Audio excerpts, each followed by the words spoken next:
Hello. Hi. Radhe Radhe. Good morning all of student. कैसे हो आप सभी मेरे प्यारे विद्यार्थियों। मैं विश्वेंद्र पोद्दार आप सभी का आपके अपने यूट्यूब चैनल विश्वेंद्र जी के पॉइंट में हार्दिक स्वागत करता हूं। मेरे प्यारे विद्यार्थियों, आपके लिए यहाँ पर 30 इम्पोर्टेंट साइकोलॉजी के क्वेश्चनों को यहाँ पर आपके लिए लगभग कवर किया जाएगा। अगर आपने एक भी क्वेश्चन यहाँ से छोड़ा तो ध्यान रखना, आप परीक्षा से जो पात्रता परीक्षा उससे वंचित हो जाओगे। तो यहाँ पर बहुत ही इंपॉर्टेंट क्वेश्चन है, परीक्षा की दृष्टि से यहाँ पर आपके लिए रखे गए हैं। हूबहू ऐसे ही क्वेश्चन आपको वहाँ पर देखने को मिलेंगे। तो क्लास को शुरू करते हैं। आज का पहला क्वेश्चन यहाँ पर, मनोविज्ञान प्रयोगशाला भारत में प्रथम कहाँ पर स्थापित की है। तो भारत में सबसे पहली मनोविज्ञान की प्रयोगशाला कहाँ पर स्थापित की गई थी? कलकत्ता विश्वविद्यालय में, दिल्ली विश्वविद्यालय में, इलाहाबाद विश्वविद्यालय में, या इनमें से कोई नहीं। तो भारत में मनोविज्ञान की प्रथम जो प्रयोगशाला है वो कहाँ स्थापित की गई थी? जल्दी जल्दी कमेंट कीजिए। कौन देता है इसका जल्दी से जल्दी आंसर? देखिए, इसका जो राइट आंसर है वो यहाँ पर हो जाएगा कलकत्ता विश्वविद्यालय। ये वाला ऑप्शन राइट हो जाएगा। भारत की प्रथम मनोवैज्ञानिक प्रयोगशाला सर्वप्रथम कहाँ स्थापित हुई थी? कलकत्ता विश्वविद्यालय में हुई थी। नेक्स्ट क्वेश्चन, यह कथन किसका है कि आधुनिक शिक्षा का संबंध व्यक्ति और समाज दोनों के कल्याण से है? आधुनिक शिक्षा का जो संबंध है वो व्यक्ति और समाज दोनों के कल्याण से है। डम्बेल का, फ्रेंडसन का, यूलिच का, रेबर्न का? जल्दी से जल्दी कमेंट कीजिए। यह कथन किसका है कि आधुनिक शिक्षा का संबंध व्यक्ति और समाज दोनों के कल्याण से है? तो ये कथन है मेरे प्यारे विद्यार्थियों फ्रेंडसन का। बी वाला ऑप्शन यहाँ पर राइट हो जाएगा। नेक्स्ट क्वेश्चन, मनोविज्ञान को आत्मा का विज्ञान कहने वालों से संबंधित नहीं है। किसका कथन है? मनोविज्ञान को आत्मा का विज्ञान कहने वालों से संबंधित नहीं है, किसका कथन है? अरस्तू, प्लेटो, डेकार्ट। यानी मनोविज्ञान को आत्मा का विज्ञान नहीं मानने वाले जो सब व्यक्ति हैं वो कौन से हैं? जल्दी से जल्दी कमेंट कीजिए। अरस्तू, प्लेटो और डेकार्ट, ये तीनों के तीनों ही मनोविज्ञान को आत्मा का विज्ञान मानते हैं, लेकिन विलियम जेम्स आत्मा का विज्ञान नहीं मानता है। डी वाला ऑप्शन राइट जाएगा।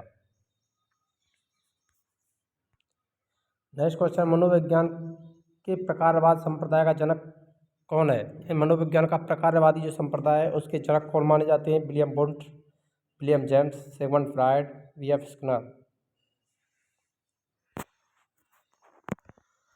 जल्दी से जल्दी कमेंट कीजिए। प्रकारवादी संप्रदाय का जनक किसे माना जाता है? तो प्रकारवादी संप्रदाय के जो जनक हैं वो कौन है मेरे प्यारे विद्यार्थियों? तो वो है विलियम जेम्स। बी वाला ऑप्शन राइट हो जाएगा। यहाँ पर सिगमंड फ्रायड ने मनोविश्लेषण से सिद्धांत दिया था, और वी.एफ. स्किनर क्रिया प्रसूत अनुबंधन सिद्धांत के प्रतिपादक। विलियम वुंट ने प्रथम मनोविज्ञान की प्रयोगशाला की स्थापना की थी, याद रखना ये भी, जो कि जर्मनी के लिप्जिंग शहर में, जिसको वर्तमान में कार्ल मार्क्स विश्वविद्यालय कहा जाता है। नेक्स्ट क्वेश्चन, कितने उद्देश्य कली ने शिक्षा मनोविज्ञान के बताए हैं? कली के द्वारा शिक्षा मनोविज्ञान के कितने उद्देश्य बताए गए? 7, 8, 9 या 10? तो कली के अनुसार शिक्षा मनोविज्ञान की जो उद्देश्यों की संख्या बताई गई है वो बताई गई 9। सी वाला ऑप्शन राइट हो जाएगा।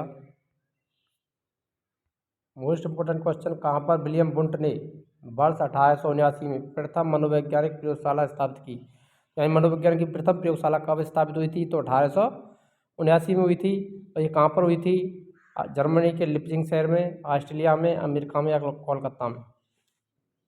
तो विलियम वुंट के द्वारा जर्मनी के लिप्जिंग में प्रथम मनोवैज्ञानिक प्रयोगशाला स्थापित की गई थी 1889 में, जिसका वर्तमान जो नाम है वो कार्ल मार्क्स विश्वविद्यालय, ध्यान रखना, कार्ल मार्क्स विश्वविद्यालय रख दिया गया है इसका नाम। ये भी आपको ध्यान रखना है, वर्तमान नाम क्या है लिप्जिंग विद्यालय का? तो कार्ल मार्क्स विद्यालय विश्वविद्यालय। नेक्स्ट क्वेश्चन देखिए, मन का चित्रण संबंधित है शासक कार्यों की क्रिया योजना से, बोध बढ़ाने की तकनीक से, मन की क्रियाशीलता पर अनुसंधान से, मन का चित्र बनाने से? तो जल्दी से जल्दी कमेंट कीजिए, इसका आंसर क्या रहेगा? एक भी क्वेश्चन को आपको स्किप नहीं करना है, यहाँ पर ध्यान रखना, प्रत्येक क्वेश्चन इंपॉर्टेंट है। यदि आप हमारे चैनल पर नए हैं तो चैनल को सब्सक्राइब अवश्य करें और वीडियो को लाइक करें। तो देखिए, मन का जो चित्रण संबंधित किससे होता है, तो मन शासक कार्यों की क्रिया योजना से, बोध बढ़ाने की तकनीक से, मन की क्रियाशीलता पर अनुसंधान से, या मन का चित्र बनाने से। ABCD कौन सा आंसर रहेगा इसका, जल्दी से जल्दी कमेंट कीजिए। तो मन का मानचित्रण संबंधित होता है मन की क्रियाशीलता पर अनुसंधान से, सी वाला ऑप्शन राइट हो जाएगा। नेक्स्ट क्वेश्चन, निम्नलिखित में से कौन सा बच्चे की सामाजिक मनोवैज्ञानिक आवश्यकताओं के साथ संबंध नहीं है। संवेगात्मक सुरक्षा की आवश्यकता, शरीर से अपशिष्ट पदार्थों का नियमित रूप से बाहर निकलना, सानिध्य की आवश्यकता, या सामाजिक अनुमोदन और सराहना की आवश्यकता। सामाजिक मनोवैज्ञानिक आवश्यकताओं से संबंधित नहीं है। देखिए, संवेगात्मक सुरक्षा की आवश्यकता है ही है, सानिध्य की आवश्यकता भी है, सामाजिक अनुमोदन और सराहना की आवश्यकता है, लेकिन शरीर से जो अपशिष्ट पदार्थ बाहर निकलते हैं उनका नियमित रूप से बाहर निकलने का कोई सामाजिक मनोविज्ञान की आवश्यकताओं से संबंध नहीं है। तो बी वाला ऑप्शन यहाँ पर राइट रहेगा। नेक्स्ट क्वेश्चन, बच्चे दुनिया के बारे में अपनी समझ का सृजन करते हैं, इसका श्रेय किसको दिया जाता है। यानी ये किसने कहा था कि बच्चे दुनिया के बारे में अपनी समझ का सृजन करते हैं, ये कथन किसका है, पवलव का, पियाजे का, स्किनर का, इनमें से कोई नहीं। बच्चे दुनिया के बारे में अपनी समझ का सृजन करते हैं, ये कथन किसका है, तो ये कथन है पियाजे का, बी वाला ऑप्शन राइट हो जाएगा यहाँ पर। निम्न में से किसने कहा कि शिशु अपने और अपने संसार के बारे में अधिकांश बातें खेल के माध्यम से सीखते हैं, ये कथन किसका है। यानी शिशु अपने और अपने संसार के बारे में अधिकांश बातें खेल के माध्यम से सीखते हैं, ये किसने कहा था, क्रू एंड क्रो ने, जॉन डीवी ने, गैसेल ने, स्ट्रैंग ने। जल्दी से जल्दी कमेंट कीजिए, ABCD कौन सा आंसर रहेगा इसका। शिशु अपने और अपने संसार के बारे में अधिकांश बातें खेल के माध्यम से सीखता है, तो ये कथन किसका है मेरे प्यारे विद्यार्थियों, ये कथन है स्ट्रैंग का, डी वाला ऑप्शन राइट हो जाएगा यहाँ पर। निम्नलिखित में से किस अवस्था में बच्चे अपने समवयस्क समूह के सक्रिय सदस्य हो जाते हैं, यानी अपने समवयस्क जो समूह है उसके सक्रिय सदस्य बन जाते हैं, प्रौढ़ावस्था में, किशोरावस्था में, बाल्यावस्था में, या पूर्व बाल्यावस्था में। बहुत ही इंपॉर्टेंट क्वेश्चन है, किस अवस्था में बच्चे अपने समवयस्क समूह के सक्रिय सदस्य हो जाते हैं, तो वो हो जाते हैं किशोरावस्था, बी वाला ऑप्शन राइट हो जाएगा यहाँ पर। निम्नलिखित में से किसने आउटलाइन ऑफ साइकोलॉजी पुस्तक लिखी थी, आउटलाइन ऑफ साइकोलॉजी पुस्तक किसकी रचना है, मैकडूगल की, गिलफोर्ड की, क्रू एंड क्रो की, या वाटसन की। आउटलाइन ऑफ साइकोलॉजी किसकी रचना है, तो ये रचना हो जाएगी मैकडूगल की, ये वाला ऑप्शन राइट हो जाएगा। और वाटसन ने जो पुस्तक लिखी थी वो बिहेवियरलिज्म, व्यवहारवाद पर पुस्तक लिखी थी, तो व्यवहारवाद का जनक किसे माना जाता है, वाटसन। ये भी ध्यान रखना है, व्यवहारवाद जनक वाटसन को कहा जाता है। कौन सा परिवर्तन मनोविज्ञान के द्वारा किया जाता है, बालकों को महत्व दिया जाता है, पाठ्यक्रम में सुधार होता है, सीखने की प्रक्रिया में उन्नति होती है, उपयुक्त सभी। तो यहाँ पर उपयुक्त सभी आंसर रहेगा, डी वाला ऑप्शन है, परिवर्तन मनोविज्ञान के द्वारा किए जाते हैं। मनोविज्ञान को चेतना का विज्ञान किस शताब्दी में कहा गया, 17वीं शताब्दी, 18वीं शताब्दी, 19वीं शताब्दी, इनमें से कोई नहीं। मनोविज्ञान को पहले आत्मा का विज्ञान माना जाता था, फिर मन का विज्ञान, फिर चेतना का विज्ञान, और वर्तमान में इसे व्यवहार का विज्ञान कहते हैं। तो ध्यान रखना, तो इसको चेतना का विज्ञान किस शताब्दी में माना गया था, तो 19वीं शताब्दी, सी वाला ऑप्शन राइट हो जाएगा। तो मनोविज्ञान को पहले किसका विज्ञान कहते थे, आत्मा का। मनोविज्ञान ने पहले अपनी आत्मा त्यागी, फिर अपने मन का त्याग किया, और अंत में चेतना का त्याग किया, और वर्तमान में व्यवहार का अध्ययन करता है। ये वुडवर्थ ने परिभाषा भी दी थी, फिर मन, चेतना और व्यवहार, ये चार हैं, ध्यान रखना। पहले आत्मा का विज्ञान, फिर मन का विज्ञान, फिर चेतना का विज्ञान, और फिर व्यवहार का विज्ञान। तो चेतना का विज्ञान 19वीं शताब्दी में कहा गया था, ये आपको ध्यान रखना है। यह कथन किसका है, मनोविज्ञान व्यवहार का निश्चित विज्ञान है, यानी मनोविज्ञान को व्यवहार का निश्चित विज्ञान मानने वाली स्किनर, वाटसन, अरस्तु, या वुडवर्थ। तो अपने इसका आंसर पहले क्वेश्चन में बता भी दिया था कि व्यवहारवाद, बिहेवियरलिज्म, व्यवहारवाद का जनक किसे माना जाता है, तो मनोविज्ञान व्यवहार का निश्चित विज्ञान है। ये परिभाषा किसकी है, तो वो वाटसन की है, ये वाला ऑप्शन राइट हो जाएगा यहाँ पर। विशेष रूप से प्राथमिक स्तर पर विद्यार्थियों की सीखने संबंधी समस्याओं को संबंधित करने का सबसे बेहतर तरीका कौन सा है? महंगी और चमकदार सहायक सामग्री का प्रयोग करना, सरल और रोचक पाठ्यपुस्तकों का प्रयोग करना, कहानी कथन पद्धति का प्रयोग करना, अक्षमता के अनुरूप विभिन्न शिक्षण पद्धतियों का प्रयोग करना। बहुत ही इंपॉर्टेंट क्वेश्चन है, इसको पहले पढ़ना है, उसके बाद इसका आंसर देना समझ के, और जल्दी से जल्दी कमेंट करना इसका आंसर राइट क्या रहेगा। ABCD कौन सा आंसर रहने वाला है इसका, जल्दी से जल्दी कमेंट कीजिए। मोस्ट इम्पोर्टेंट क्वेश्चन, विशेष रूप से प्राथमिक स्तर पर विद्यार्थियों की सीखने संबंधी समस्याओं को संबोधित करने का सबसे बेहतर तरीका अक्षमता के अनुरूप विभिन्न शिक्षण पद्धतियों का प्रयोग करना। डी वाला ऑप्शन राइट हो जाएगा। नेक्स्ट क्वेश्चन, वह कौन सा कथन है जहां बच्चे के संज्ञानात्मक विकास को सबसे बेहतर तरीके से प्रभावित किया जा सकता है? यहाँ बच्चे का संज्ञानात्मक विकास सबसे बेहतर तरीके से प्रभावित किया जा सकता है विद्यालय में, कक्षा पर्यावरण, खेल के मैदान में, सभागार में या घर में। संज्ञानात्मक विकास को सबसे बेहतर तरीके से प्रभावित कहाँ पर किया जा सकता है? तो वो किया जा सकता है मेरे प्यारे विद्यार्थियों, जल्दी से जल्दी आंसर दीजिए। तो वो आंसर रहेगा विद्यालय एवं कक्षा का वातावरण। ए वाला ऑप्शन राइट हो जाएगा यहाँ पर। नेक्स्ट क्वेश्चन, शिक्षा के क्षेत्र में पाठ्यचर्या शब्दावली किस की ओर संकेत करती है? विद्यालय के संपूर्ण कार्यक्रम जिसमें विद्यार्थी प्रतिदिन अनुभव प्राप्त करते हैं, मूल्यांकन प्रक्रिया, शिक्षण पद्धति एवं पढ़ाई जाने वाली विषय वस्तु, कक्षा में प्रयुक्त की जाने वाली पाठ्य सामग्री। पाठ्यचर्या शब्दावली किसकी ओर संकेत करती है?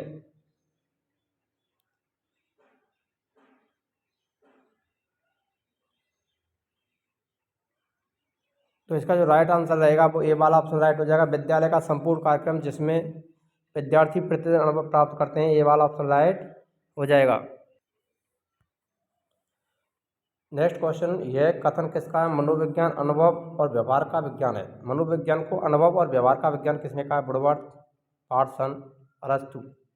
जल्दी से जल्दी कमेंट कीजिए मेरे प्यारे विद्यार्थियों। मनोविज्ञान अनुभव और व्यवहार का विज्ञान है, ये कथन किसका है? वुडवर्थ, वाटसन, अरस्तु या स्किनर? तो मनोविज्ञान को अनुभव और व्यवहार का विज्ञान कहने वाले हैं स्किनर। डी वाला ऑप्शन राइट हो जाएगा यहाँ पर। निम्नलिखित में से कौन सा आधुनिक मनोविज्ञान के जनक हैं? आधुनिक मनोविज्ञान का जनक किसे कहा जाता है? विलियम वुंट, विलियम जेम्स, प्लेटो या अरस्तु? जल्दी से जल्दी कमेंट कीजिए, आधुनिक मनोविज्ञान का जनक किसे कहते हैं? तो आधुनिक मनोविज्ञान का जनक कहा जाता है विलियम जेम्स। बी वाला ऑप्शन राइट हो जाएगा। और मनोविज्ञान का जनक किसे कहा जाता है? अरस्तु को। मनोविज्ञान का जनक, मनोविज्ञान के जनक कौन है? अरस्तु। और आधुनिक मनोविज्ञान के जनक की बात करें तो विलियम जेम्स। नेक्स्ट क्वेश्चन, कितने लक्षण संवेगों के स्वरूप के होते हैं? ये संवेगों के स्वरूप के कितने लक्षण बताए गए? 5, 6, 7, 8। तो संवेगों के स्वरूप के कितने लक्षण होते हैं? तो वो होते हैं 6। बी वाला ऑप्शन राइट हो जाएगा यहाँ पर। निम्नलिखित में से किसके अनुसार मनोविज्ञान की सबसे संतोषजनक परिभाषा मानव व्यवहार के विज्ञान के रूप में की जा सकती है? यानी मनोविज्ञान की सबसे संतोषजनक परिभाषा मानव व्यवहार के विज्ञान के रूप में की जा सकती है। ये कथन किसका है? पिल्सबरी का, स्किनर का, क्रो एंड क्रो का, जेम्स का। मनोविज्ञान की सबसे संतोषजनक परिभाषा मानव व्यवहार के विज्ञान के रूप में की जा सकती है, तो ये कथन है पिल्सबरी। ए वाला ऑप्शन राइट हो जाएगा। ये कथन किसका है? शिक्षा वह प्रक्रिया जिसके द्वारा व्यक्ति के व्यवहार में परिवर्तन किया जाता है। शिक्षा वह प्रक्रिया है जिसके द्वारा व्यक्ति के व्यवहार में परिवर्तन लाया जाता है। ये किसने कहा था? पल्सबरी ने, ब्राउन ने, स्क्रन ने, क्रो एंड क्रो ने। शिक्षा वह प्रक्रिया जिसके द्वारा व्यक्ति के व्यवहार में परिवर्तन किया जाता है, तो ये कथन है ब्राउन का। बी वाला ऑप्शन राइट हो जाएगा। क्वेश्चन, मोस्ट इंपोर्टेंट क्वेश्चन, किसने मनोविज्ञान को मन या मस्तिष्क का विज्ञान कहा है? पंपोनोजी, विलियम जेम्स, जेम्स अली, वाटसन। मन या मस्तिष्क का विज्ञान मानने वाले कौन से हैं? तो वो है मेरे प्यारे विद्यार्थियों पंपोनोजी। ए वाला ऑप्शन राइट हो जाएगा। पंपोनोजी इसको मन या मस्तिष्क का विज्ञान मानते हैं। विलियम जेम्स चेतना का विज्ञान। विलियम जेम्स और जेम्स अली दोनों चेतना का विज्ञान मानने वाले, और वाटसन व्यवहार का विज्ञान मानता है। ये आपको ध्यान रख लेना है यहाँ पर। नेक्स्ट क्वेश्चन, वह अवस्था जब बच्चा तार्किक रूप से वस्तुओं और घटनाओं के विषय में चिंतन करना प्रारंभ कर देता है, कौन सी अवस्था है? ये तार्किक रूप से वस्तुओं और घटनाओं का विषय में जानकारी चिंतन करना प्रारंभ करता है बच्चा, कौन सी अवस्था में करता है? औपचारिक संक्रियात्मक अवस्था, पूर्व संक्रियात्मक अवस्था, संवेदीय प्रेरक अवस्था, या मूर्त संक्रियात्मक अवस्था? जल्दी से जल्दी कमेंट कीजिए मेरा प्यारे विद्यार्थी। Most important question. तो कौन सी अवस्था में बच्चा तार्किक रूप से वस्तु और घटनाओं के विषय में चिंतन करना प्रारंभ कर देता है? तो वो कर देता है मूर्त संक्रियात्मक अवस्था। डी वाला ऑप्शन राइट हो जाएगा। पियाजे ने संज्ञानात्मक विकास की 4 अवस्थाएं बताई हैं। कितनी बताई हैं? 4। ये चारों ही सबसे पहली अवस्था, प्रथम अवस्था है पहली संवेदीय प्रेरक अवस्था, दूसरी पूर्व संक्रियात्मक अवस्था बताइए, तीसरी संक्रियात्मक अवस्था बताइए, और चौथी और अंतिम अवस्था बताइए मूर्त संक्रियात्मक अवस्था। ये ध्यान रखना क्रम, संवेदीय प्रेरक अवस्था, पूर्व संक्रियात्मक अवस्था, औपचारिक संक्रियात्मक अवस्था और मूर्त संक्रियात्मक अवस्था। ये पियाजे ने 4 अवस्थाएं बताई हैं संज्ञानात्मक विकास की, ध्यान रखना पियाजे के अनुसार। यह कथन किसका है? मनोविज्ञान शिक्षा का आधारभूत विज्ञान है। Crow and Crow, James, BN Jha, Skinner. मनोविज्ञान शिक्षा का आधारभूत विज्ञान है, ये किसने कहा है? तो मनोविज्ञान को शिक्षा का आधारभूत विज्ञान बीएफ स्किनर ने कहा है। डी वाला ऑप्शन राइट हो जाएगा यहाँ पर। विकास कभी समाप्त ना होने वाली प्रक्रिया, यह विचार किससे संबंधित है? किस सिद्धांत से संबंधित है? विकास कभी समाप्त ना होने वाली प्रक्रिया, ये लगातार चलता रहता है। निरंतरता का सिद्धांत, अंतः संबंध का सिद्धांत, अंतः क्रिया का सिद्धांत, या एकीकरण का सिद्धांत? तो विकास कभी ना समाप्त होने वाली प्रक्रिया है, निरंतर चलने वाली प्रक्रिया है, या लगातार चलने वाली प्रक्रिया है? तो कौन सा सिद्धांत हो जाएगा? निरंतरता का सिद्धांत। ए वाला ऑप्शन यहाँ पर राइट रहेगा। नेक्स्ट क्वेश्चन, बच्चों के बौद्धिक विकास की 4 अवस्थाएं पहचान की गई, यानी बौद्धिक विकास की 4 अवस्थाएं बताई हैं। किसने बताई हैं? एरिक्सन ने, पियाजे ने, स्किनर ने, इनमें से कोई नहीं। तो बताइए, हम अभी पढ़ के अभी आए हैं पिछले क्वेश्चन में। तो जीन पियाजे ने बौद्धिक विकास की 4 अवस्थाएं बताई हैं। बी वाला ऑप्शन राइट हो जाएगा यहाँ पर। पूर्व संवेदीय अवस्था, संवेदीय भ्रामक अवस्था, पूर्व संक्रियात्मक अवस्था, औपचारिक संक्रियात्मक अवस्था और मूर्त संक्रियात्मक अवस्था। ध्यान रखना 4 अवस्थाएं बताई गई हैं।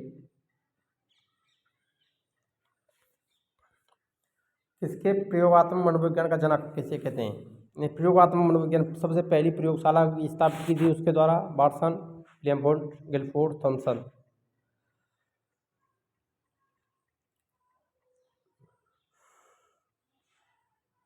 तो प्रयोगात्मक मनोविज्ञान का जनक किसे माना जाता है? तो वो माना जाता है विलियम वुड, जिन्होंने 1889 में मनोविज्ञान की प्रथम प्रयोगशाला की स्थापना की थी, लिप्जिंग, जर्मनी में। इसलिए इनको प्रयोगात्मक मनोविज्ञान का जनक कहा जाता है।